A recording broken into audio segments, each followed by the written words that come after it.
Ya, hemos quedado entonces en esta parte de relajación, ¿no? Bien, ahora sí. ¿Se me escucha? Estoy compartiendo. Hola, chicos, ¿me escuchan? Sí, creo que estoy compartiendo. Genial. Vamos a continuar entonces. Vamos a hablar sobre el comportamiento del músculo como un todo, ¿ya? Entonces, ¿qué dice? Tenemos de que ya hemos visto cómo es que esta fibra muscular se va a contraer. Hemos visto que esta una sola fibra muscular se contrae, ¿ya? Entonces, unita de estas nomás se va a contraer. Ahora vamos a ver cómo todo este músculo se va a contraer, ¿ya? Tenemos entonces el umbral o periodo latente y espasmo. Va a ser el mínimo necesario para generar un potencial de acción en la fibra muscular y producir también una contracción. ¿Ya? Entonces el umbral es el periodo latente y espasmo mínimo necesario para generar un potencial de acción. ¿Qué es espasmo, chicos? Pues es un estímulo en este umbral o mayor causa de un ciclo rápido de contracción y relajación. ¿Ya? Entonces, el periodo latente, chicos, va a ser este periodo de aquí. Es el tiempo requerido para la estimulación, el acoplamiento, estimulación de la contracción y para la tensión de los componentes elásticos del músculo. Tenemos la fuerza generada base en la tensión interna. Vamos a hablar ahora sobre la fase de contracción. En esto, los componentes elásticos se van a tensar. El músculo empieza a producir tensión externa y mueve un objeto que ofrece resistencia o carga. Bien, ahora hablamos un poquito sobre la fuerza de contracción en los espasmos, ¿ya? Entonces, la fuerza de contracción en estos espasmos se va a dar secundario a ¿qué? Secundario a la fuerza del espasmo que varía con la frecuencia de la estimulación. Los estímulos que llegan más juntos producen espasmos más fuertes que los que llegan después, ¿ya? También hablamos sobre los espasmos cambian con la concentración de calcio en este sarcoplasma, lo que a su vez puede variar de acuerdo con la frecuencia del estímulo. Tenemos que la fuerza del espasmo depende de la extensión del músculo justo antes de que se estimule y también estos espasmos van a depender de la temperatura del músculo, también el pH, generalmente un pH ácido. ¿Ya?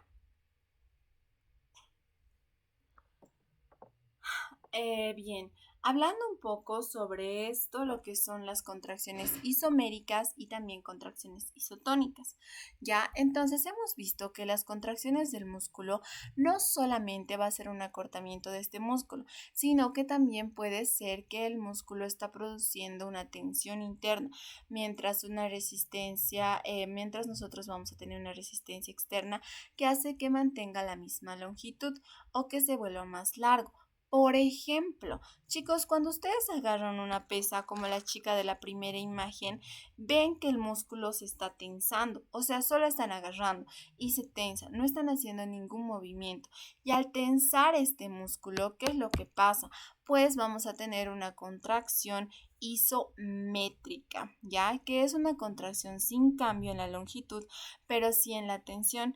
Este tipo de contracción no solo es un preludio del movimiento, incluyen los músculos antagonistas en una sola articulación. Es importante para mantener la estabilidad de la articulación en reposo y la de los músculos posturales. Evita que las personas se desmoronen sobre el suelo, ¿ya? Entonces, lo importante de la isomérica, que es, chicos, que no hay cambio en su tamaño. No tenemos cambio en su tamaño, pero sí va a haber cambio en la tensión, a diferencia de la isotónica, que va a ser un cambio en la longitud. Entonces, métrico es de metro, ¿ya? Isométrica, ¿qué quiere decir? Metro. Entonces, no hay disminución de la longitud, solo es tensión. Y tónico, sí hay cambio en la longitud, pero no en la tensión, ¿ya? Bien, chicos, entonces vamos a hablar un poquito ahora sobre el metabolismo muscular, ¿ya? Dentro de este metabolismo muscular hablamos que la contracción muscular depende de ATP. Este ATP se va a formar por dos vías. Una es la fermentación anaeróbica y otra es la respiración aeróbica o la ruta para la oxidación de la glucosa. ¿ya? En la fermentación anaeróbica, pues se va a producir un ATP en ausencia de oxígeno, pero esta producción va a ser muy limitada y el proceso genera ácido láctico. Lo malo es que, ¿qué quiere decir primeramente fermentación anaeróbica? ¿Qué es anaeróbico?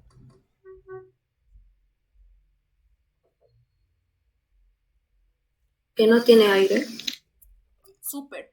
Entonces no funciona con oxígeno. Quiere decir fermentación sin oxígeno. O sea, formación de ATP en ausencia de oxígeno. ¿Ya?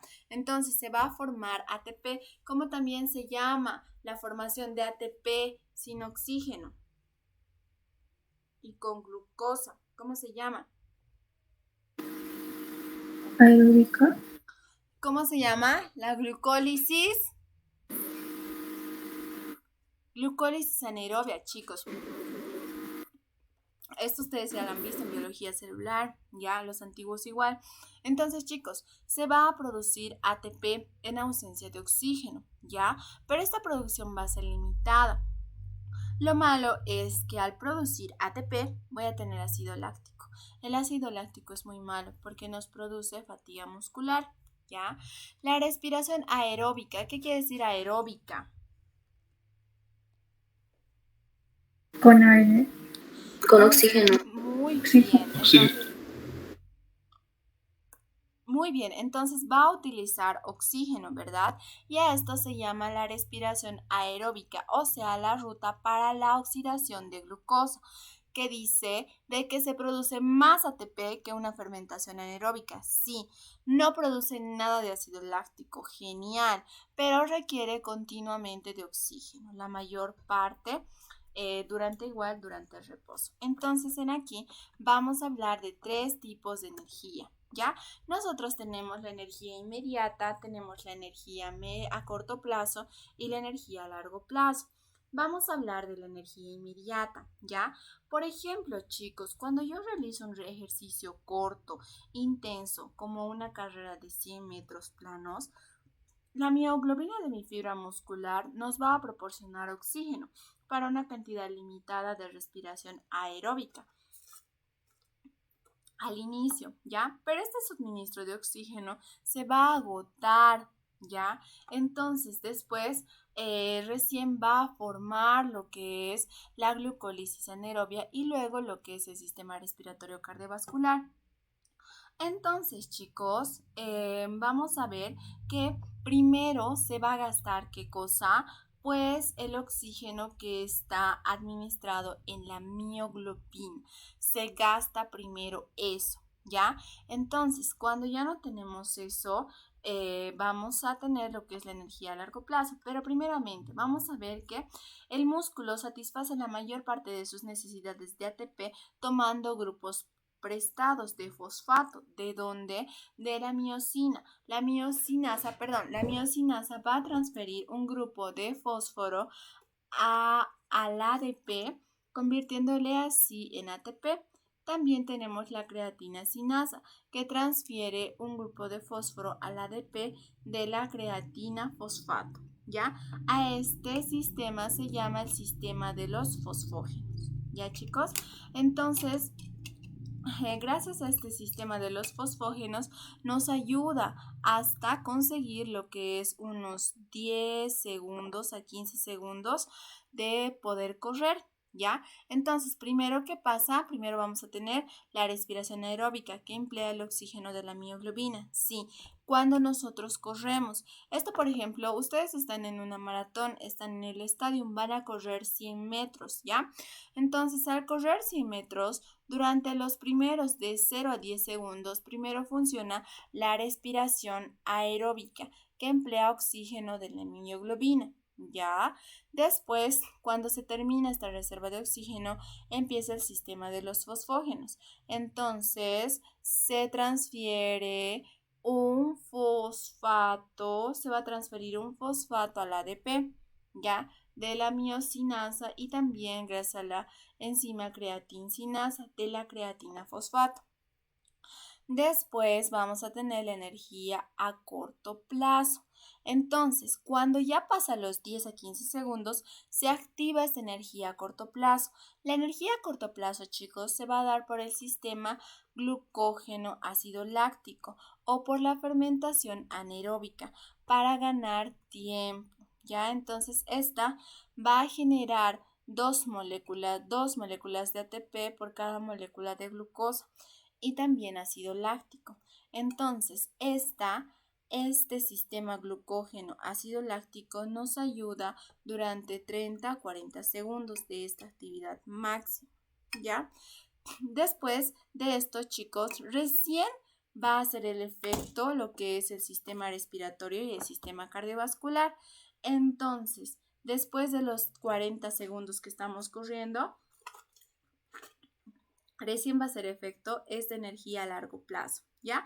Que va a funcionar más el sistema respiratorio y cardiovascular. Aquí nosotros tenemos la respiración aeróbica que produce 36 ATPs por molécula de glucosa, ¿ya? Y así satisfacen las exigencias de un ejercicio prolongado. Entonces, si yo les digo, chicos, por ejemplo, si yo les digo, yo voy a hacer una maratón, voy a correr unos 4 kilómetros. Primero, en los primeros 10 segundos, ¿qué tipo de energía voy a utilizar?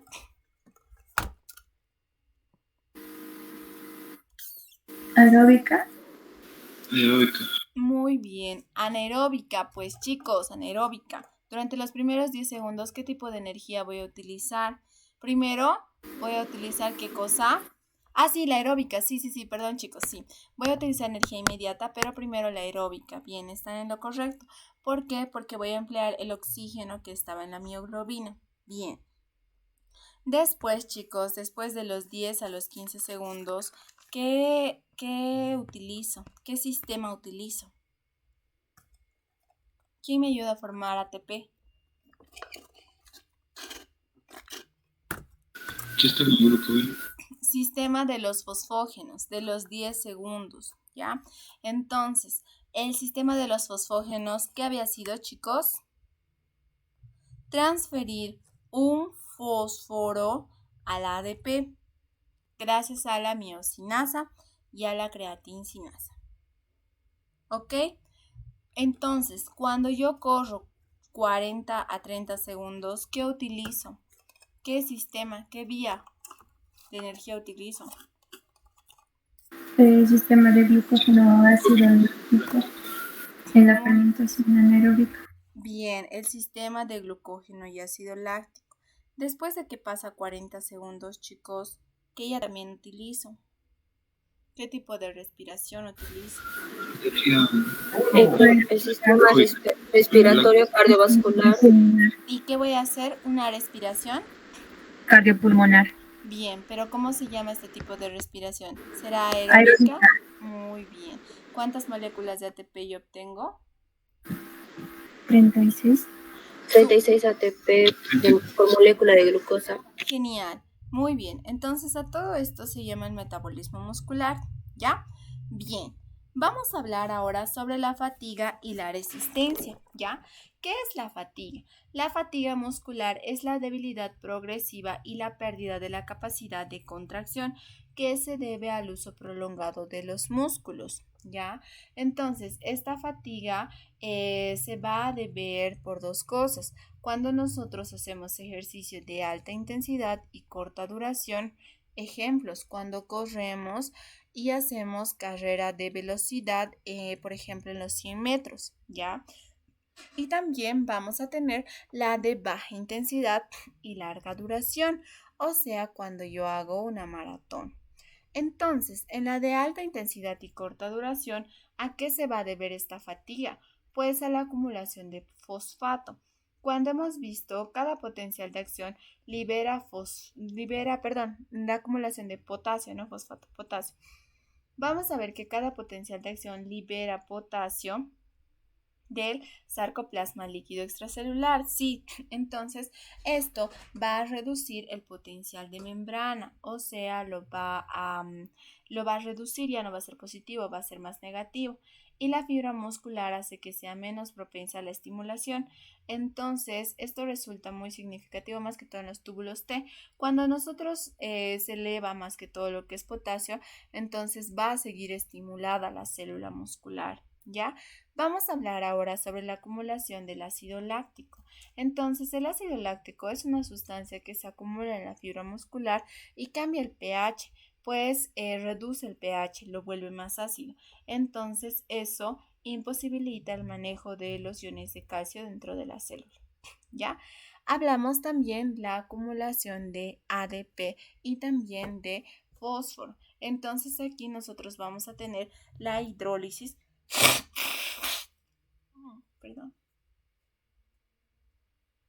en la acumulación de fósforo y ATP, de ADP y fósforo. Entonces nosotros aquí hablamos un poco sobre la hidrólisis del ATP, que va a generar una cantidad abundante de ADP y fósforo. ¿Se acuerdan, no ve, chicos? ¿En dónde teníamos la hidrólisis del ATP? ¿En qué proceso de la contracción? En la contracción específicamente, pero ¿en qué parte? En la acumulación de ¿En ADP. dónde yo tenía ADP y fósforo? ¿Se acuerdan que hemos visto imágenes y ustedes me han explicado esas imágenes, esos dibujitos?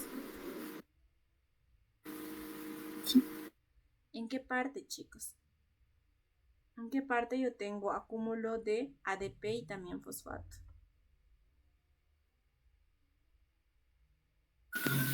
El mecanismo de contracción de Samson. Muy bien. ¿Cuándo quién? Cuando la miosina se va a unir a la actina, ¿verdad? Entonces en ese mecanismo yo voy a tener esa acumulación de ADP y también de fosfato. Bien, vamos a hablar ahora cuando yo hago un deporte de baja intensidad y larga duración. Por ejemplo, cuando yo voy a hacer una maratón, cuando yo corro una maratón, ¿es de baja intensidad? Sí, y es de larga duración. Entonces aquí, ¿por qué se fatiga el músculo? El músculo se fatiga secundario a la reducción del combustible. O sea, va a haber una reducción del glucógeno muscular que va a estar aquí almacenado y la glucosa sanguínea. Entonces no voy a tener un buen combustible. Por eso va a haber esto. También a la pérdida de electrolitos. ¿Por qué? Porque los electrolitos se van a escapar a través del sudor y pueden alterar el equilibrio iónico del líquido extracelular, lo que basta para reducir la capacidad de estimulación de este músculo. Tenemos también la fatiga central, entonces esta más que todo se va a dar por el sistema nervioso que se va a cansar de poder estimularlo, ¿ya? Entonces por eso se va a dar.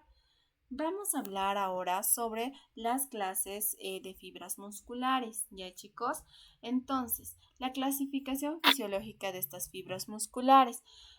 No todas las fibras musculares van a tener un metabolismo similar, ni todas van a estar adaptadas para realizar la misma tarea. Vamos a ver algunas fibras que van a responder con lentitud, pero son resistentes a la fatiga, mientras que otras responden mucho más rápido, pero se fatigan también pronto.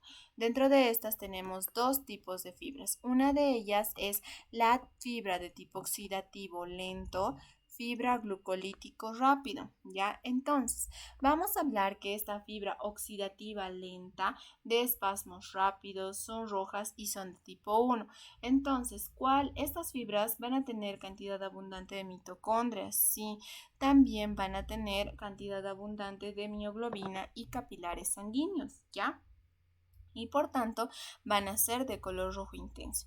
La clave está aquí poder diferenciar estos dos. Entonces tenemos las fibras de tipo oxidativo lento van a tener su propiedad es duración del espasmo, entonces van a durar hasta máximo 100 milisegundos, mientras el glucolítico rápido dura hasta máximo 7.5 milisegundos. Entonces el diámetro de las fibras oxidativas lentas va a ser más pequeño, mientras de las grandes va a ser mucho más grande.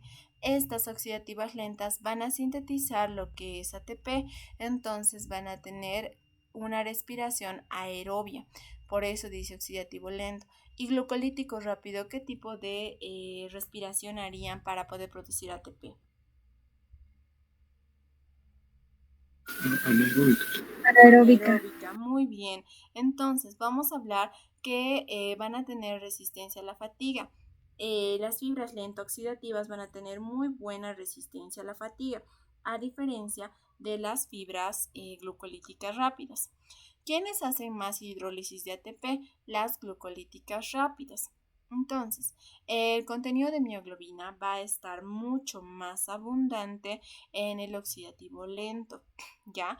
Y en el glucolítico rápido va a estar mucho más bajo. Bien, hablamos de que las mitocondrias en el oxidativo lento van a ser abundantes y grandes y el glucolítico rápido van a ser pocas y pequeñas, ¿ya? Los capilares en el oxidativo lento van a ser abundantes, en el glucolítico rápido van a ser escasos y el color es mucho más rojo que el glucolítico rápido. Entonces, ¿qué músculos son representativos de este tipo de fibras? Por ejemplo, en el oxidativo lento yo tengo los músculos como el sóleo, el erector de la columna y también el cuadrado lumbar, a diferencia de las fibras glucolíticas rápidas. Aquí yo voy a tener, por ejemplo, el músculo gemelo, el bíceps braquial, también tengo los músculos de movimientos de los ojos, ¿ya? Entonces eso. Vamos a hablar ahora sobre los músculos lisos y los músculos cardíacos, ¿ya? Entonces, hablando un poco sobre el músculo liso y también el músculo cardíaco. El músculo cardíaco va a estar limitado netamente al corazón, ¿ya chicos? Aquí van a tener las funciones de bombear la sangre. Entonces, sus propiedades de este va a ser que se debe contraer con un ritmo regular, debe funcionar mientras duerme y cuando está despierto, sin detenerse, sin la necesidad de atención consciente, debe tener también resistencia a la fatiga elevada.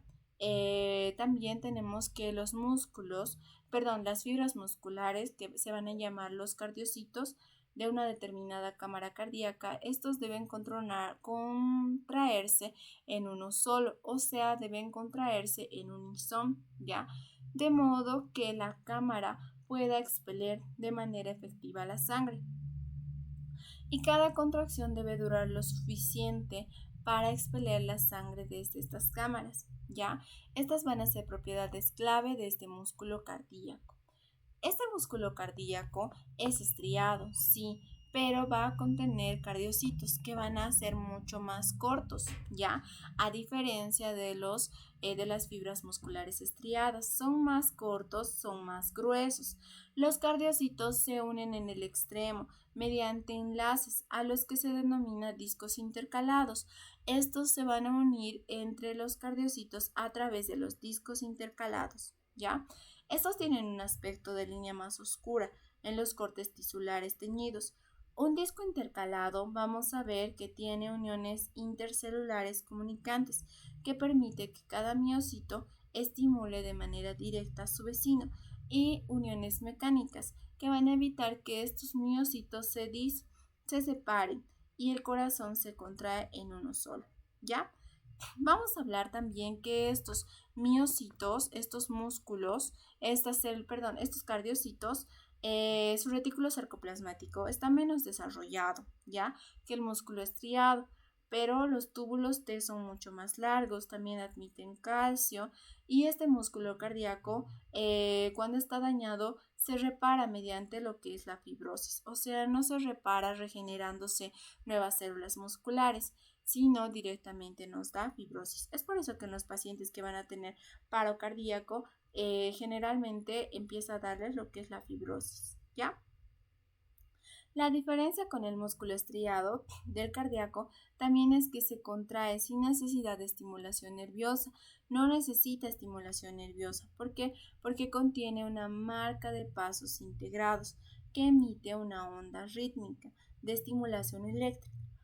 Entonces, esta onda va a atravesar el músculo y desencadena la contracción de las cámaras cardíacas. Se dice que este músculo cardíaco así va a ser autorrítmico, o sea, se contrae por sí solo, por su capacidad de contraerse de manera rítmica e independiente, ¿ya? Ahora bien, aquí vamos a ver las diferencias. Esto es muy importante, ya chicos. Las diferencias tanto entre el músculo liso, músculo estriado, también el músculo cardíaco. Entonces, hablamos de que ¿dónde se van a ubicar el músculo estriado? ¿Dónde se ubica el músculo estriado, Dani?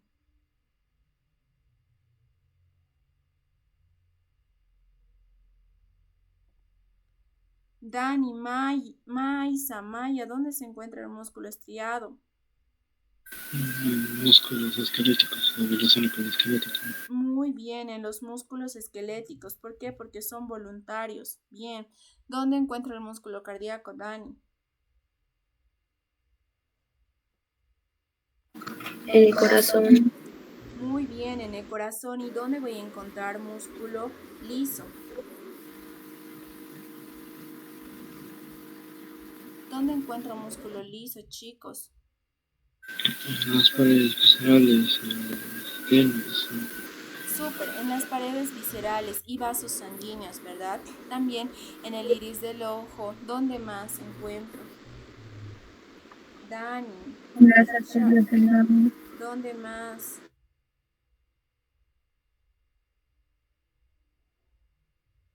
En el útero. Súper, voy a encontrar también en el útero. Bien, entonces chicos, ¿cómo es su forma del músculo estriado? Esto hemos ido hablando varias veces. ¿Cómo es la forma de este músculo estriado? Va a tener estrías. Bien, después, ¿qué más? ¿Van a ser largas o van a ser cortas? Son largas. Muy bien, a diferencia del cardíaco y también del liso, que estas van a ser cortas, súper. Entonces, chicos, vamos a ver también que estas tienen estrías, como bien ustedes lo habían dicho.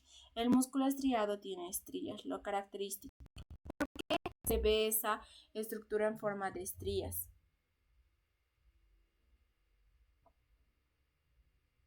Dani, Joshua, el porqué de las estrías.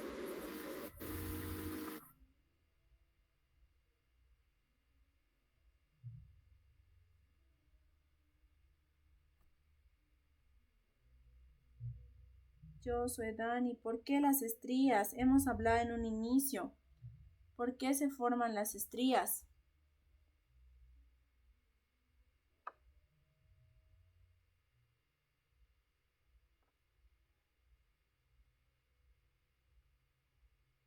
¿Por qué se forman las estrías?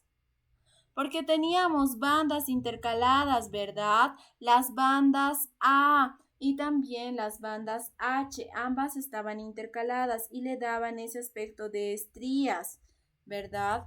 ¿Quiénes son las bandas oscuras? ¿Las bandas A o las bandas H?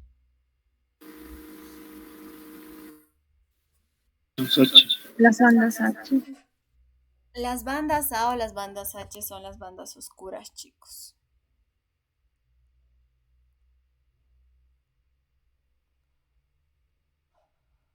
Las bandas A. Muy bien, las bandas A van a ser las bandas oscuras. ¿Por qué es estriado? Porque se van a superponer tanto bandas tanto bandas A como las bandas H. Las bandas H van a ser un poco más claras, ¿no ve? Súper bien. Entonces, vamos a tener también ahora el tejido conjuntivo. ¿Por qué tejido conjuntivo está rodeado del músculo estriado? Por el endomisio, perimisio ¿Qué recubre el endomisio? ¿Qué recubre el perimisio? ¿Y qué recubre el epimicio?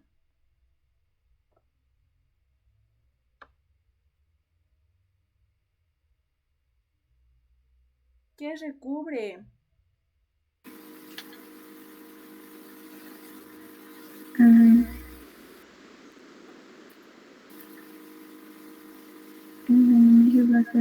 Que va a recubrir el perimisio.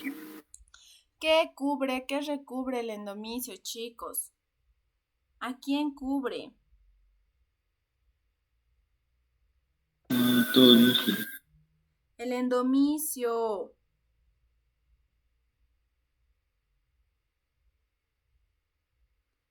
¿A quién recubre el endomisio?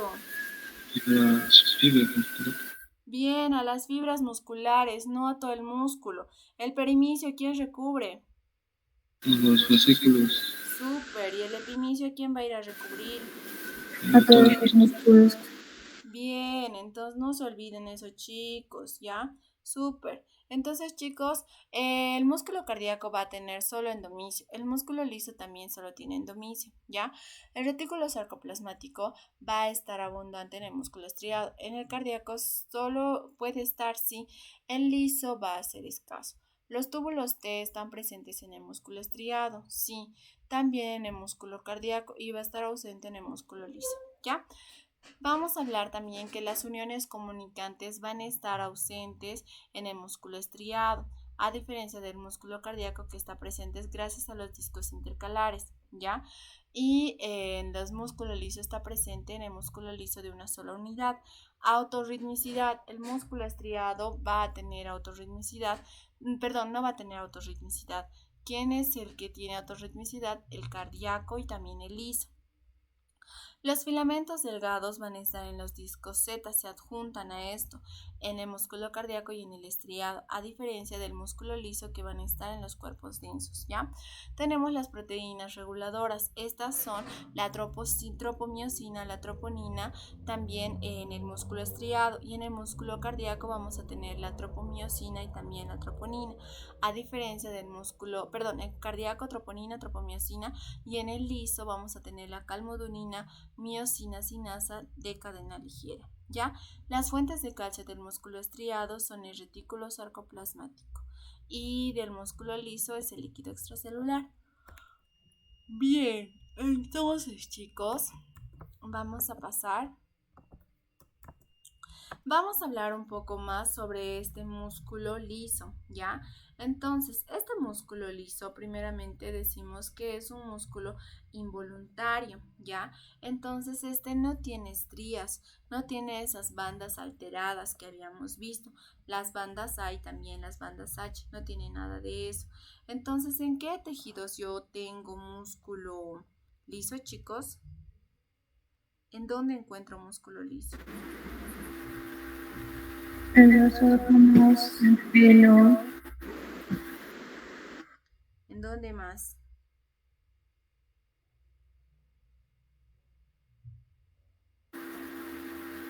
Entonces, bien, como ustedes lo han dicho, en el esófago, en las paredes de las arterias, también lo voy a tener en el iris, voy a tenerlo también gracias al músculo piloerector, entonces ahí voy a tener también en el útero, ¿ya?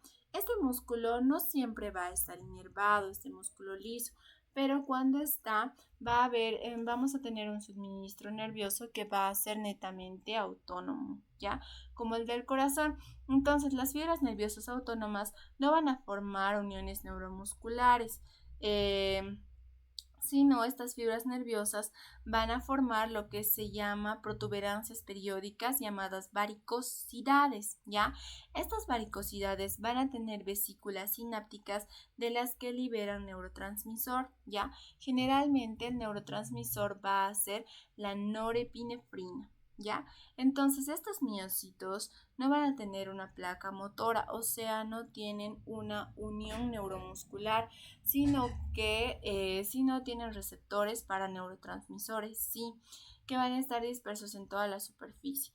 Estas varicosidades solo liberan un flujo de neurotransmisores en el tejido y cada miocito responde de forma rápida a estos estímulos, ¿ya? A estos neurotransmisores.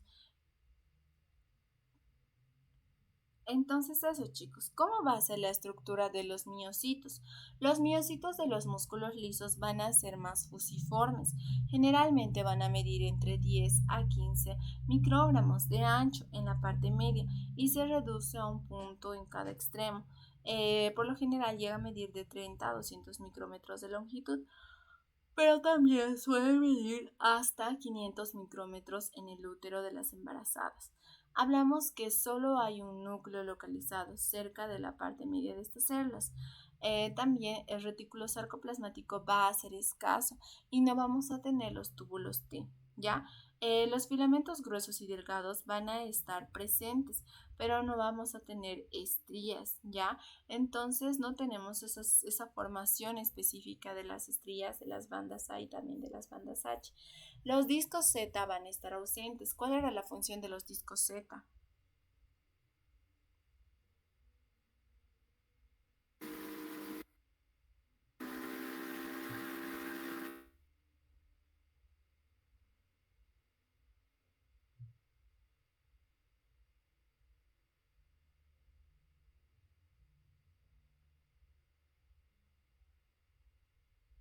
¿Cuál es la función de los discos Z? Dani, Josué.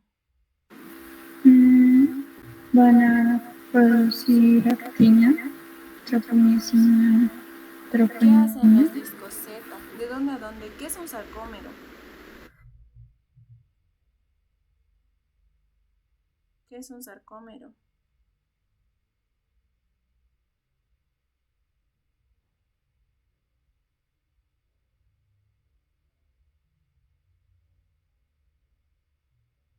¿Qué es un sarcómero, chicos?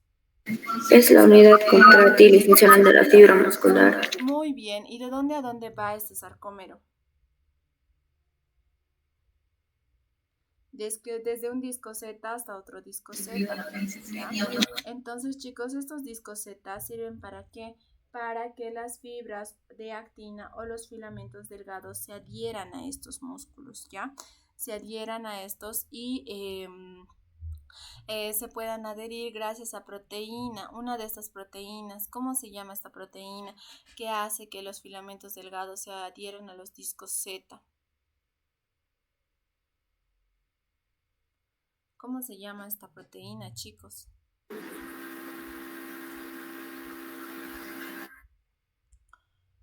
La acetilcolina. ¿Cómo se llama la proteína que une los filamentos de actina al disco Z o los filamentos delgados al disco Z? ¿Cómo se llama?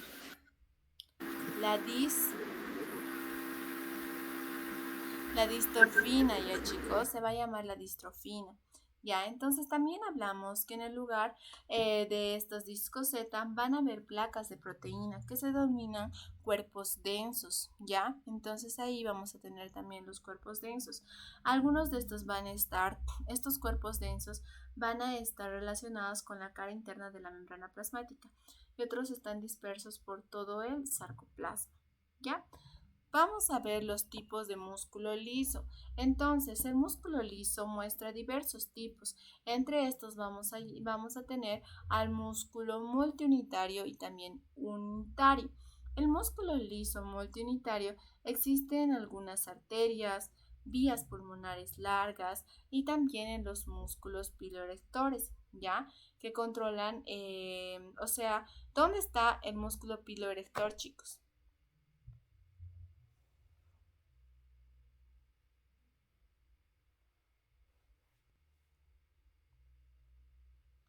¿Dónde se encuentra el músculo piloerector?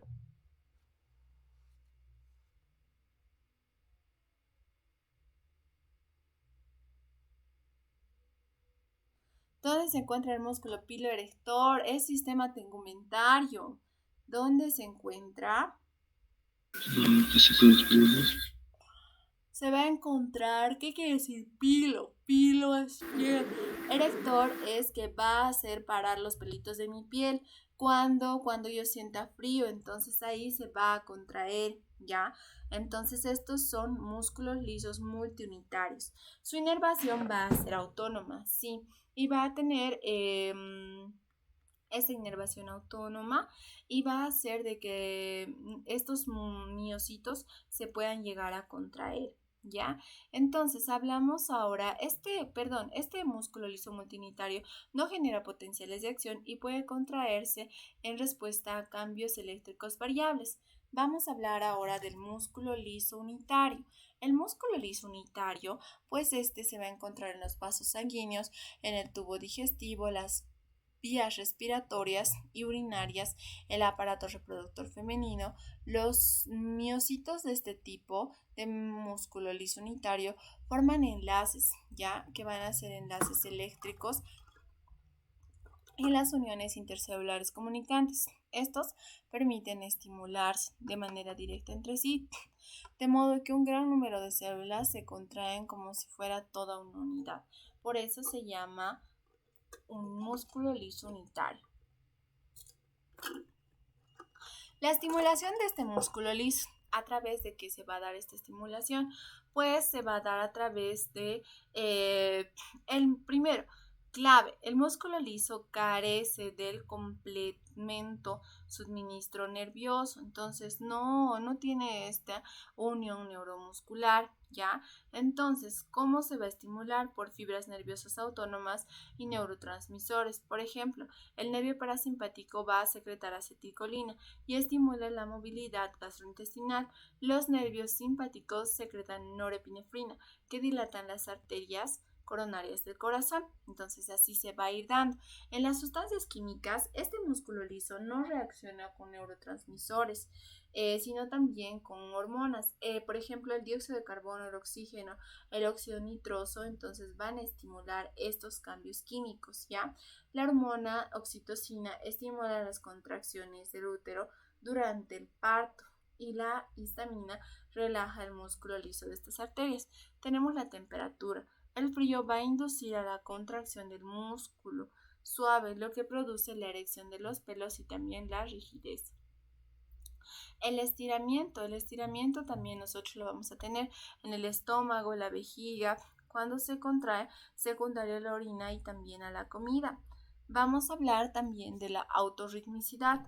Al igual que los cardiocitos, algunos músculos unitarios van a tener esta autorritmicidad, sobre todo en el estómago y los intestinos, ¿ya? Entonces van a tener esta autorritmicidad.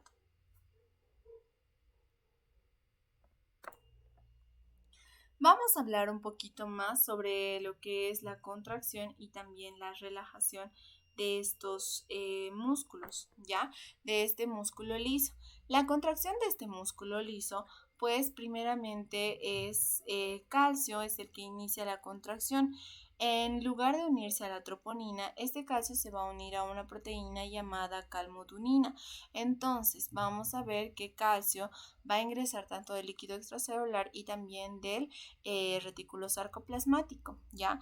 Y este calcio entonces se va a unir a la calmodulina. Esta calmodulina va a activar una enzima llamada miosina sinasa de cadena ligera. Esta enzima miosina sinasa activa la miosina, haciendo de que se una a la actina y use ATP y realice los golpes de fuerza para poder contraerse. Vamos a ver cómo este músculo acorta las células. Los filamentos gruesos jalan a los filamentos delgados, ¿ya? Estos jalan los cuerpos densos y también las membranas. Toda la célula se acorta y se pliega y también se tuerce como si fuera una toalla exprimida.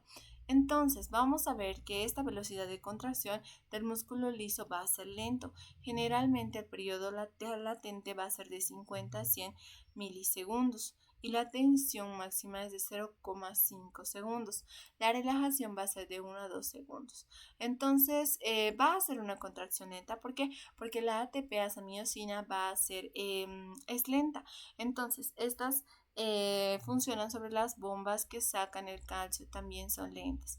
Dentro de la relajación, chicos, entonces cuando calcio baja, la miosina se va a desactivar y se deja de utilizar lo que es el ATP y tiene un mecanismo de cerrojo, entonces se mantiene unida a la actina sin gastar más ATP, dándonos así una contracción tónica.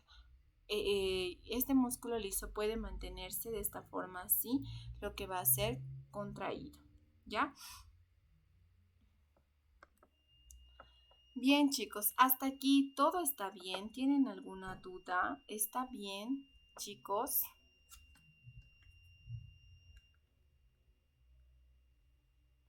Vamos a hacer un repaso hasta aquí, ¿ya? Entonces yo les voy a ir preguntando y ustedes tienen que ir respondiendo, ¿ya, chicos? Vamos a hablar entonces desde el inicio. ¿Qué es sarcolema?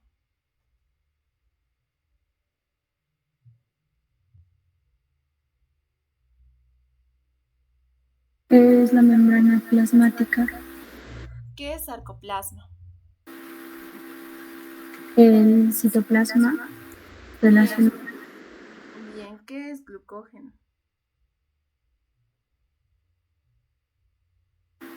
El ATP. Glucógeno, ¿qué es, chicos?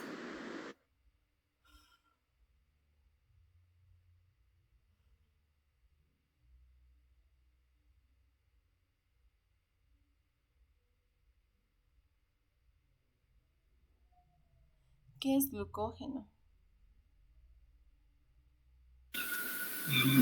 Es un polisacárido de almacenamiento. Bien, van a ser esos polisacáridos de almacenamiento.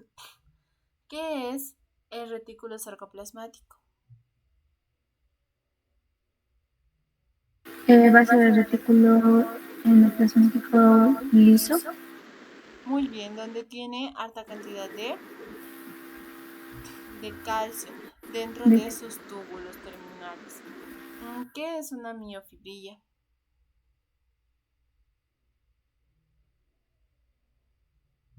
Son microfilamentos de proteína. Bien, ¿qué es el filamento grueso?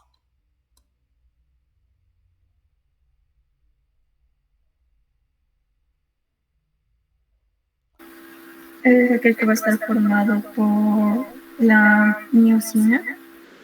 Bien, entonces, ¿qué es un filamento elástico? El que va a estar compuesto por proteínas. Proteínas como la titina, ¿verdad? La titina, perdón, ¿qué es la miosina?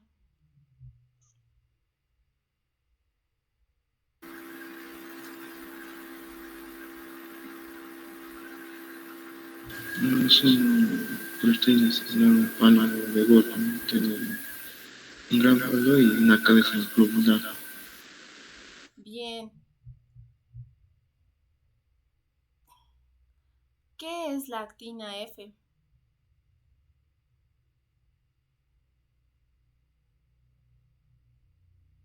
Es una proteína.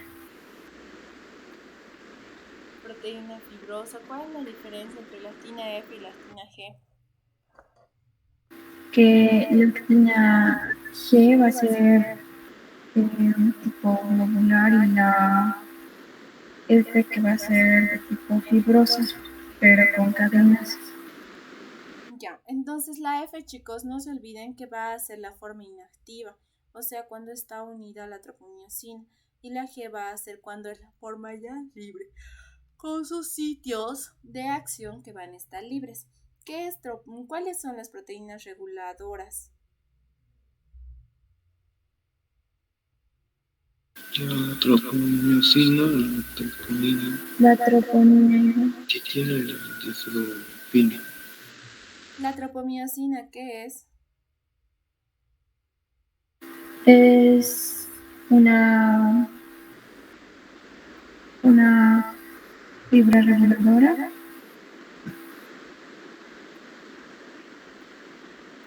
¿Y con quién está relacionada? Con la troponina. O ay,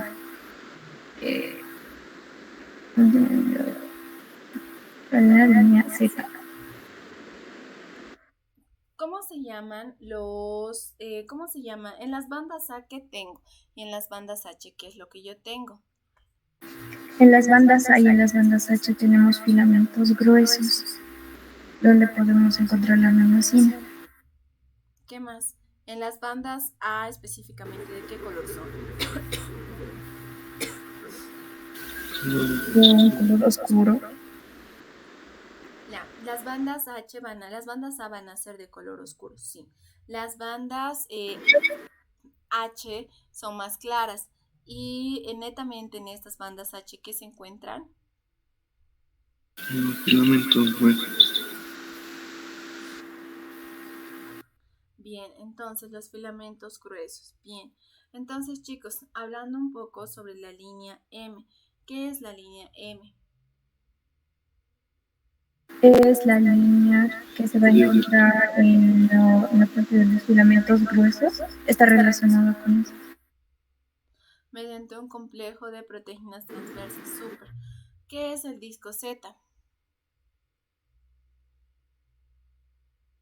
Es un disco de proteínas con filamentos delgados elásticos. Bien, entonces chicos, vamos a hablar sobre algunos trastornos de este sistema muscular. Primeramente hablamos sobre la contractura. ¿Qué va a ser la contractura? Pues es el acortamiento normal del músculo, que no es causado por una estimulación nerviosa. Esto puede ser el resultado del mal funcionamiento de la bomba de calcio para retirar calcio del sarcoplasma o de la contracción del tejido cicatrizal, como en pacientes con quemaduras. ¿Ya? Vamos a hablar también de los calambres. Los calambres son espasmos musculares dolorosos que están causados por el disparo rápido de motoneuronas. Son desencadenados por ejercicio pesado, frío, deshidratación, pérdida de electrolitos, baja concentración de glucosa en sangre y también falta de flujo sanguíneo. Hablando de la parte de síndrome de compresión, este va a estar dada secundario a un shock. Cuando pasa un shock hipovolémico, va a pasar también secundario a una quemadura. Entonces, aquí se va a dar una compresión masiva de estos músculos. Estas se relacionan con fiebre elevada, que puede ser mortal, irregularidades cardíacas por el resultado de la liberación excesiva de potasio del músculo e insuficiencia renal, que está producida por el bloqueo de los túbulos renales, ¿ya? Vamos a hablar también sobre el dolor muscular de inicio retardado. Este va a dar dolor, va a dar rigidez, sensibilidad a la palpación y eso. Entonces se relaciona con microtraumatismos de los músculos, discos Z, miofibrillas y membranas plasmáticas rotas y concentraciones elevadas de la mioglobina, creatincinasa, deshidrogenasa y lactato en la sangre. La atrofia por desuso generalmente se va a dar en pacientes tetraplégicos o parapléjicos. ¿Por qué? Porque estos no van a hacer movimiento. Y al no hacer movimiento, ¿qué es lo que pasa, chicos? Entonces, estos se van a empezar a atrofiar. Tenemos la fibromialgia, que es el dolor y la sensibilidad a la palpación difusos y crónicos. A menudo va a estar relacionado con perturbaciones del sueño y también de fatiga, ¿ya? Esta con frecuencia se diagnostica como síndrome de fatiga crónica, generalmente en mujeres de 30 a 50 años. Y la miocitosis va a ser la inflamación y la debilidad muscular por infección o enfermedad autoinmune, ¿ya? Entonces, eso chicos, con respecto a esos trastornos musculares. También vamos a hablar de otro trastorno muscular que va a ser la distrofia muscular y la miastenias graves, ¿ya? La distrofia muscular va a ser de forma colectiva, son varias enfermedades hereditarias en las que los músculos se van a degenerar y se debilitan, son reemplazados de manera gradual por lo que es grasa, tejido cicatrizal fibroso y la forma más común de esta enfermedad va a ser la distrofia de Duchenne. ¿Ya? Esta distrofia muscular y miastenia, esta distrofia muscular de Duchenne no es evidente durante el parto, pero empiezan a mostrar efectos a medida que el niño muestra la dificultad para el desarrollo adecuado para su edad. Además va a tener caídas frecuentes, dificultades para poderse levantar y todo eso. Generalmente afecta a niños de 2 a 10 años, ¿ya? Entonces, la causa de esta distrofia muscular de Duchenne es una mutación del gen para la proteína muscular distrofina. Este gen es muy vulnerable para la mutación. Sin distrofina no tenemos acoplamiento entre los miofilamentos delgados y también el sarcolema. Los sarcómeros entonces se mueven de manera independiente y el sarcolema igual, entonces no se va a dar una buena contracción, ¿ya? Entonces, tenemos otra forma menos grave de distrofia muscular que va a ser la facio-escapulohumeral. Es un rasgo autosómico dominante que va a empezar en los adolescentes, ¿ya? Y afecta por igual en ambos géneros. Incluye tanto los músculos faciales del hombro, también los pélvicos, entonces es También hablamos sobre las miastenias graves. Es una enfermedad que presentan las mujeres entre los 20 a 40 años. Es autoinmune. Los anticuerpos atacan a las uniones neuromusculares y agrupan los receptores de acetilcolina. Entonces, esta fibra muscular va a eliminar grupos de sarcómeros mediante endocitosis.